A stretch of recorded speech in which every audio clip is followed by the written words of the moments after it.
What's happening? Yeah, what's happening? What's that? That's it, you got it.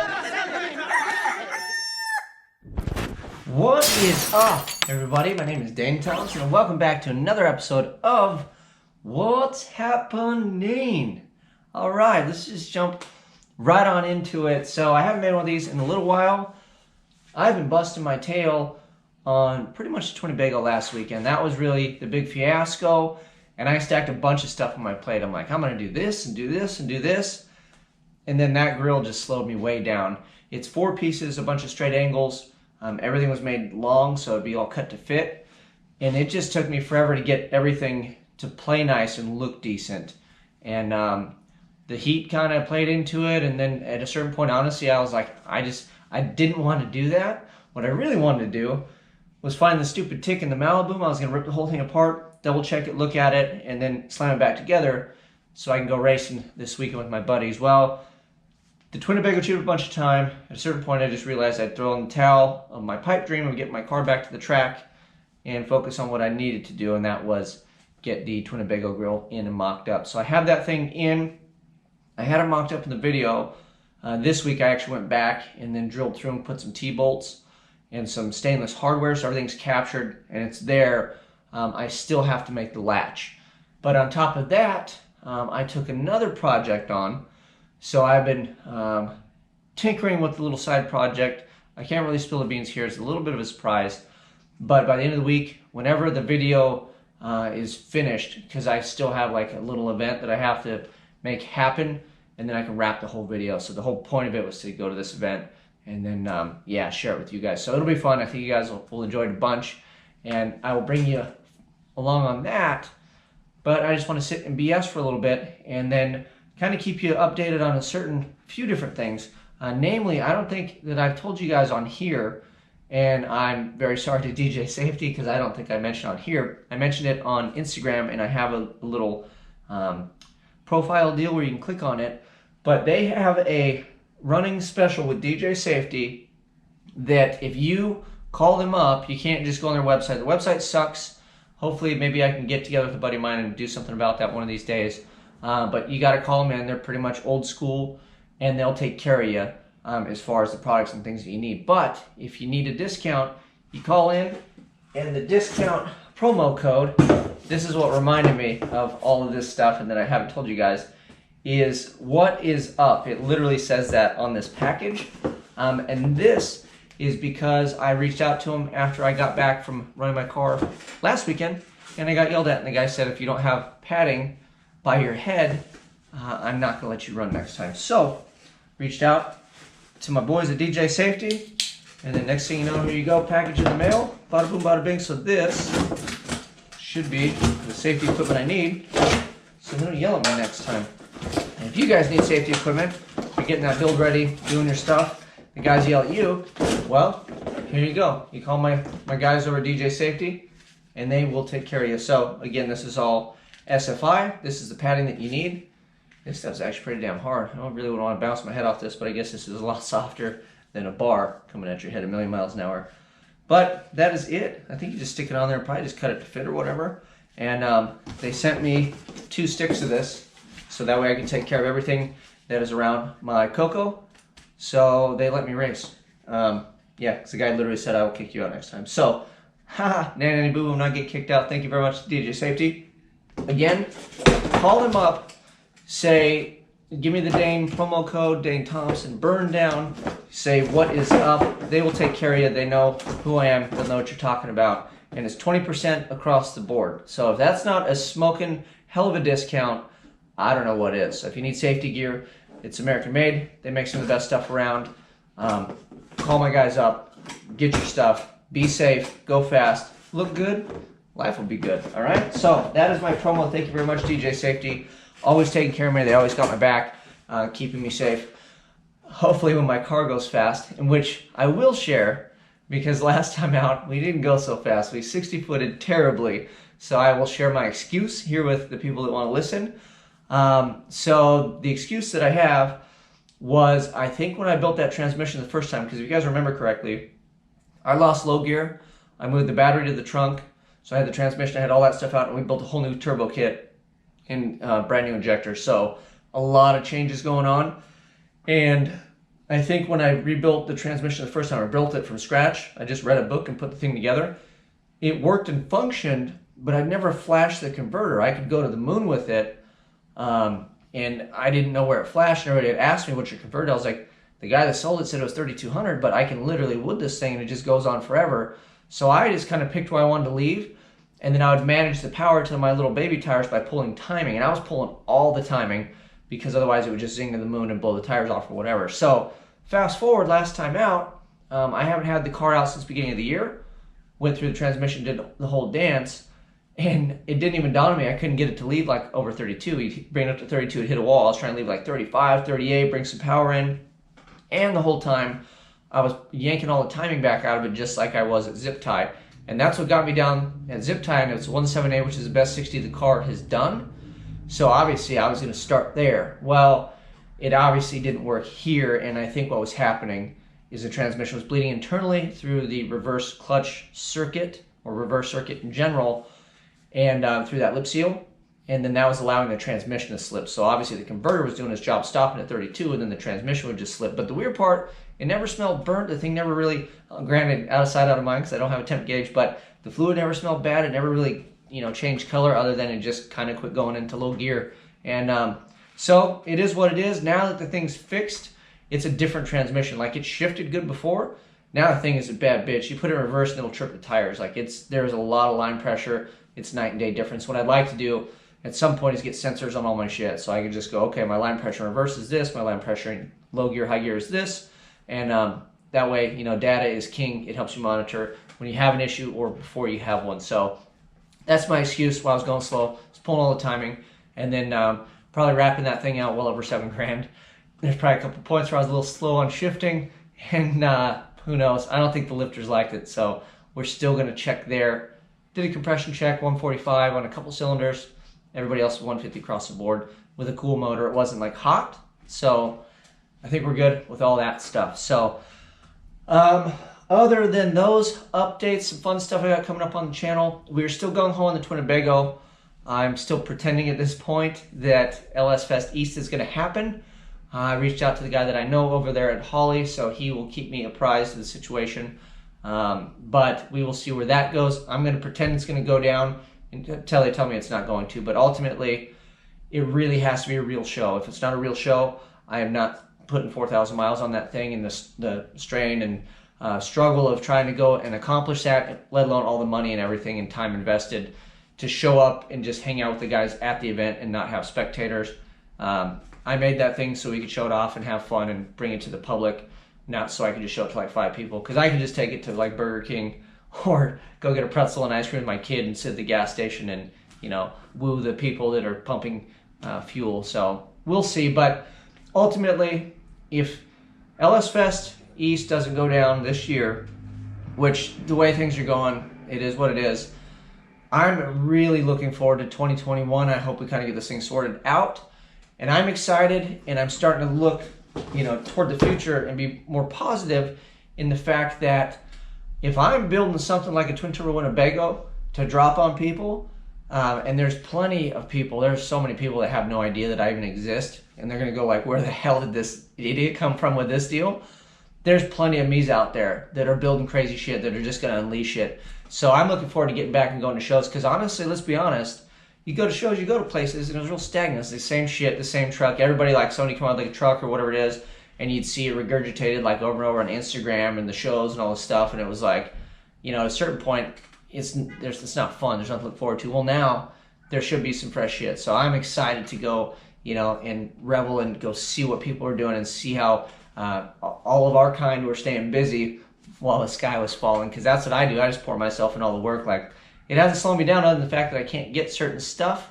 So, yeah, speaking of certain stuff, I have a 6-liter I was debating on putting in, and I'll let you guys in on the best insult, because it reminds me of that. So my car went slow. My buddy Roy calls me, and he said, "Hey, Dane." And I was like, "Hey, Roy." He's like, "Yeah, I saw your car run."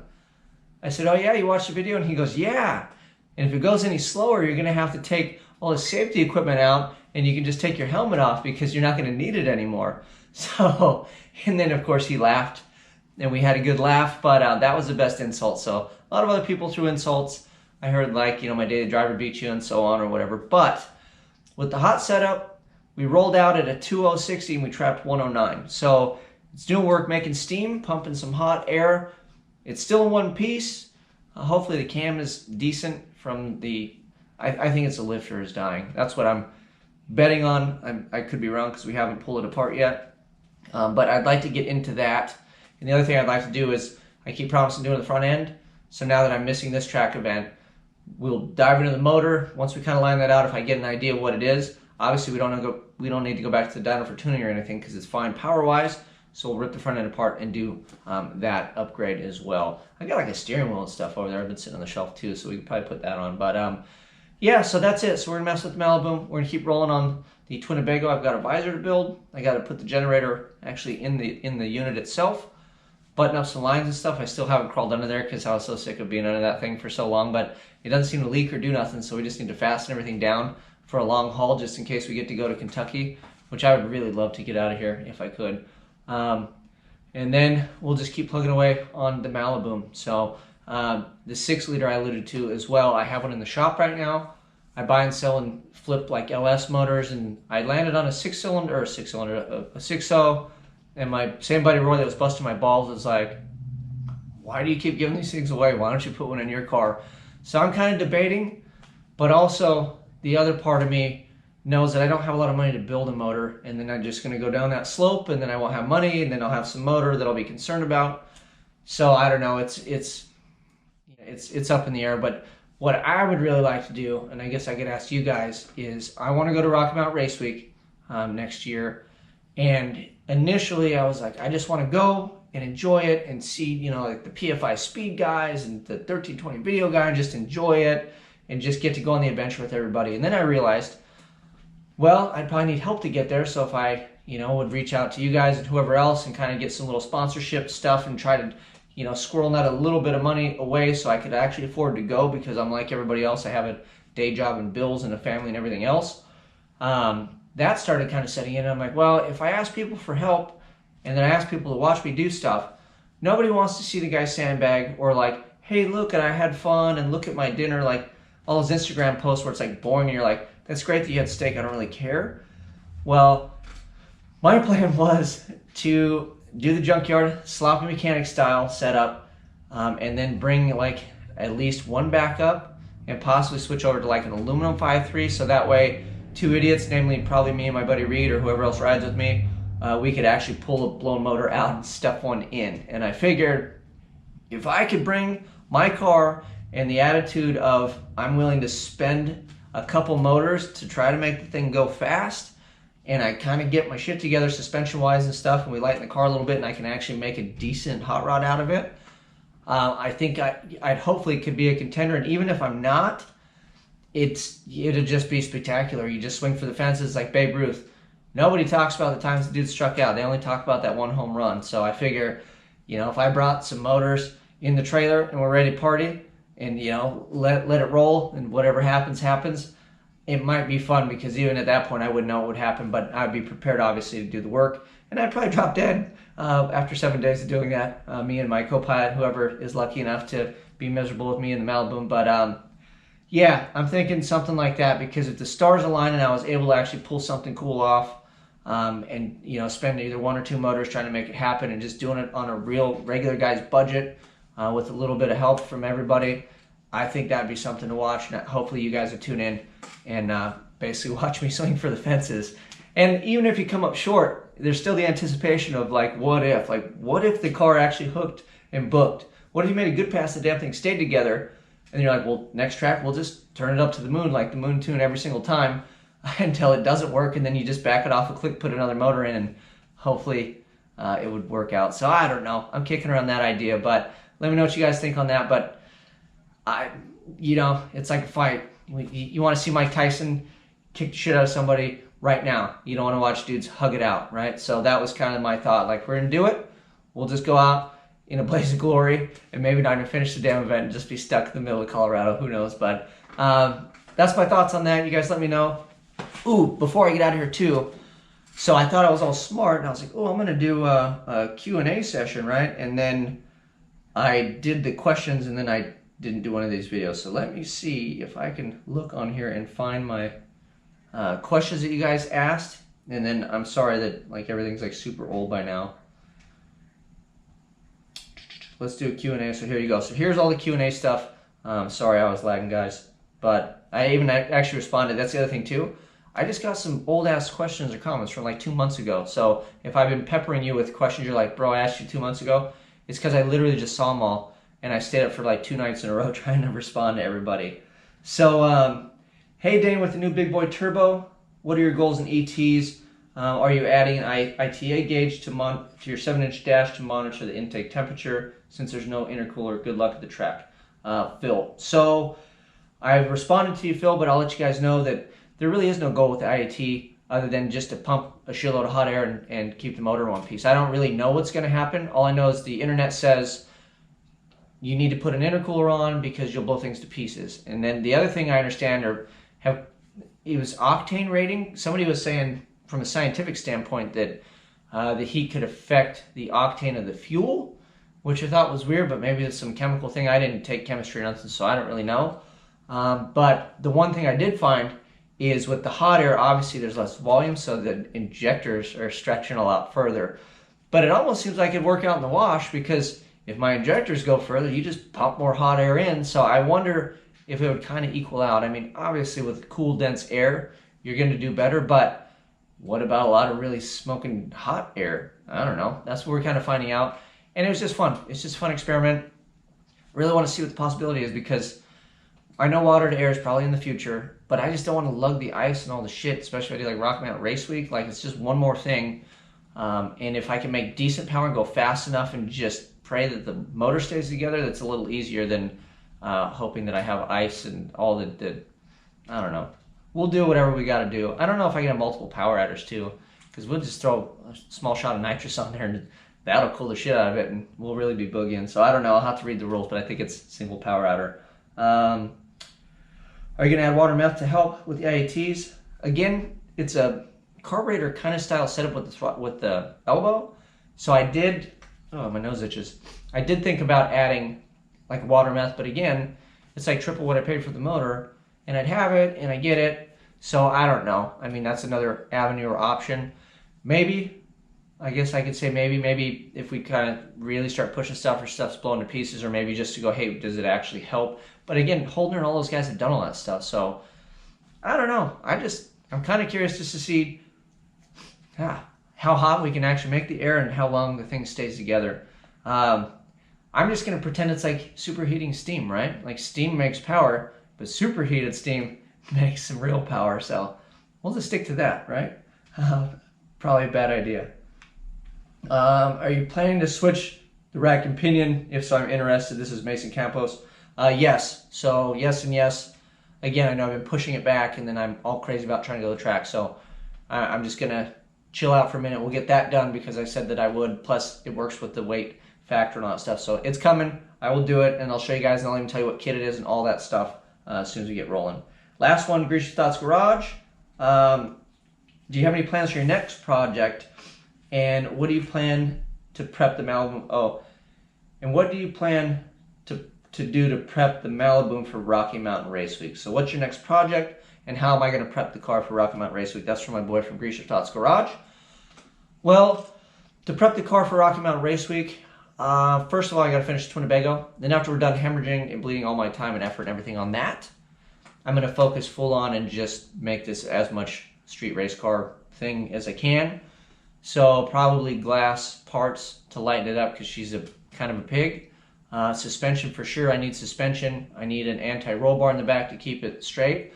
And then above and beyond all that stuff, what I really need is seat time and figuring stuff out. So I know how to launch the car. I know how the car works. I'm still fumbling through. If you guys haven't noticed that yet, it does make some pretty good power. It stayed in one piece because I've gotten lucky enough with the tune-ups and things, and the help that I get from Happel and my buddy KP and Holly holding my hand essentially when it's on closed loop. But yeah, so we're going to make it as race car as we can. So I got to figure out the level of amenities I'm willing to go without, to get the thing as light as possible and make it as race car as much as I can. Also, I have to build a little trailer, figure out what I can fit in that, and then how safe I feel towing a trailer with that turd through mountains and stuff. So it's probably gonna be pretty sketchy, but I'm very so much looking forward to it. So those are my comments, questions. Thank you guys for those. One last thing, final thought. I know it's been a little while on this video. I've been rambling. I haven't talked to you guys in a little while. But I think coming up soon, what I'm going to do, I'm not going to do it live. Maybe at some point we could. But I'm going to get my buddy Reed with the Tempest. And then my buddy Jeff, he's got that Camaro. And you saw me for a second riding the Camaro. We got to help him do the last of it. So he should be running this weekend. So I'm not running. The focus and priority is to get Jeff to the track because he's got a brand new system set up. It's probably going to be a shit show. It'll be a lot of fun for me because it's not really my pressure, but at a certain point I'll probably be under the car helping him because we just want to see it make passes. You know, it's all about trying to get your buddies out there, get everybody to the track, get everybody running. So now I got dudes to talk shit and race with. You know, there's always strangers, which is fun, but it's a lot more fun to roast your buddy, you know, because you know he's actually trying to beat you and vice versa. And you know when you get back to the pits, I'm talking mad shit to that dude if I win and vice versa. So that makes it fun. Gets a little awkward with strangers if you jump all over them after you just beat them. Sometimes they don't appreciate that, and vice versa.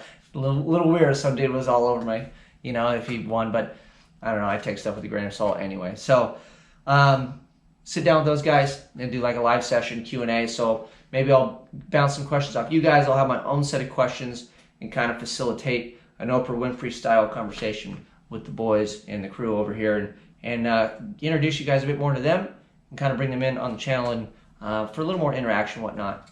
You guys have been really cool. I know you enjoy the things that I do, but most of the stuff with the camera off, I'm not catching it, man. Like, you know, we interact and they're my buddies, and sometimes by the time you pick the camera up, everybody does one of these. So I want to get those dudes to where they're feeling nice and relaxed when the stupid thing's running, so that way they can be themselves, and you guys, you know, we can let you in on the fun that we actually do have. So we have that coming up too. So a few cool things.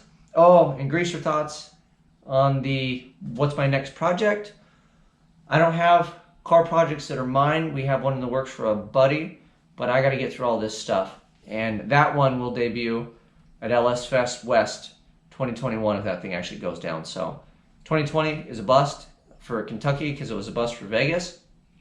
We're going to bring the shit show to Vegas. And I know everybody else is going to want to go. We're going to have to pre-register early.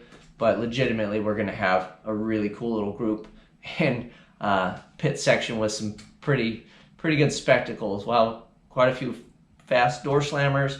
We'll have a surprise little car thing that we're going to bring out that should be pretty slick. And we got a twin turbo Winnebago. Other than that, I mean, our little section of the pit should be the party. Then plus we'll get my boy KP with his 510 or whatever. We're bringing his ass. He's got to bring something. We got my buddy Jim with his Vega. Literally, we're going to have a really cool section of fast, shitty cars. Shitty cars in the pits at LS Fest 2021, hopefully. So thanks for listening to me ramble. I feel like I get it all out here. I'd like to talk on the videos that I do, but I'm busy working, and then I never get work done, so I just try to get through them. So thanks for sitting through this. If you guys have any questions, leave them in the comment section. I will answer you. We will get back to you, and then I will just get all that the backlog of comments and questions knocked out if I can, and then hopefully we can stay up to date. I try my best, and I know at some point I won't be able to, so I really look forward to the comment section right now because I can actually answer and interact with you guys, because if this thing keeps growing like it has been, at a certain point it just won't physically be possible anymore. So then I'll be skimming and just picking and answering stuff, because like right now I sit up for a while trying to answer each and every question. So I appreciate it. Thank you guys very much. That's it. Feel like I covered it all. I'm out.